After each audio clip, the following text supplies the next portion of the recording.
17 days, men, women, children of all ages, my father, godfather, and self included, will be rushing to theaters to see this winter's blockbuster, Star Wars Episode 7. We'll watch as Rey and Finn team up with old favorites Luke, Han, and Leia to defeat the evil Galactic Empire. And no matter how much I wish young Obi-Wan Kenobi and Han Solo were real, we don't live in this galaxy. And our problems aren't created by an evil Sith Lord. They're created by ourselves in the form of our energy crisis. Now, everything we do in life requires energy. From waking up in the morning to our alarms, to cooking our lunch, to simply sitting in this room with the lights on. Everything requires energy. And no, we don't have a hyperdrive that can make the Tesla run in 12 parsecs, which is impossible, by the way. But we do heavily rely on coal and oil. The problem is, these two energy sources are extremely detrimental to our environment, our health, and our international standings. But what are we going to do? We don't have Jedi to protect us, or rebellions to fight for us, but we do have green energy. And we can make the switch to green energy to solve the problems produced by our current energy use. So today, I'm going to start off by talking about the current energy sources of coal and oil, and the problems that we face because of them. And then, I'm going to talk about our Jedi, our savior of green energy, that'll help us solve these problems. So, let's start off with coal. The first problem we see with coal is in mine water. The water within these coal mines has been leaking out into surrounding communities, according to a 2015 research study done by Sibris Wasami in 2015. In this mine water, we've seen traces of cadmium, zinc, lead, and arsenic. All of these elements have been having adverse health effects to surrounding communities. Now, not only is the simple mining of water detrimental to the environment and our health, but also the burning of coal. Anytime coal is being burned, soot is released into the atmosphere, and all of us breathe in soot every day, whether we're aware of it or not. And so, as we breathe in soot, it's creating health effects. From Jay Tasami's August 2015 article, No One Left Behind, it talks about what could happen if we reduce the amount of coal we burn per year. And a recent estimate states that 35,700 premature deaths and 1.4 million cases of aggravated asthma per year can be prevented if we simply cut back our coal usage. Now, what can we do if we completely eliminated coal? So we've talked about coal now. Let's look at our other energy source of oil.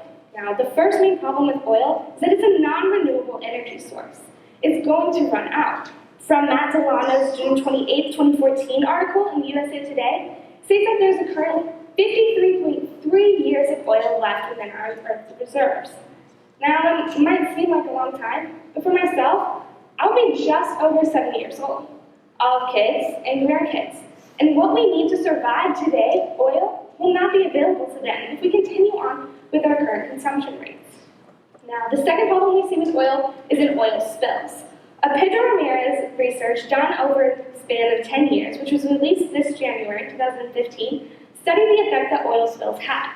In Oklahoma, the study found that there were 12,863 oil spills, each one of these causing detrimental effects to the surrounding environment. Now, the research continues on to state what type of effects this has, including habitat loss, wildlife mortality and displacement, and the introduction of invasive species. So not only are we simply, not being able to profit and be able to use this oil in the spills, we're also damaging and disrupting the ecosystem surrounding these rigs. So we can see that oil is non-renewable and it's also damaging the environment, but we can also see that it's damaging our international political standards. According to the U.S. Energy Informative Administration's 2015 report, it states that 46% of oil used in the United States is imported from foreign nations.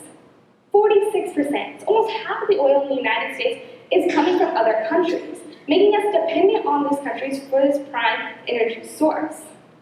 So we see a lot of problems with the current energy sources. And a lot of you might be thinking, why do we even use them? And the simple answer is that it appears to be cheap. In the recent article from October 15th in the New American, it talked about the dramatic drop in oil prices over the last year. In the past 12 months, it's dropped from $60 a barrel to $45, and was predicted to drop over the next month to an even lower cost of $38 per barrel. While that might seem like a big gain for us economically, we are prioritizing this small, what appears to be economic benefit over the safety and health of our citizens and our environment. So now we have a better understanding of this sin, this evil that our society is facing. Let's take a look at the Jedi. Let's take a look at green energy. First, just a quick overview of what green energy is. Three main sources of it: solar energy, which is taking sunlight; wind energy, if you've ever driven through Kansas, you know wind energy, harvesting wind energy from turbines; and finally, hydro energy, using turbines within dams. So they're exactly what they're said to be: green, which means they're good for the environment, or in the case, better than our current energy sources.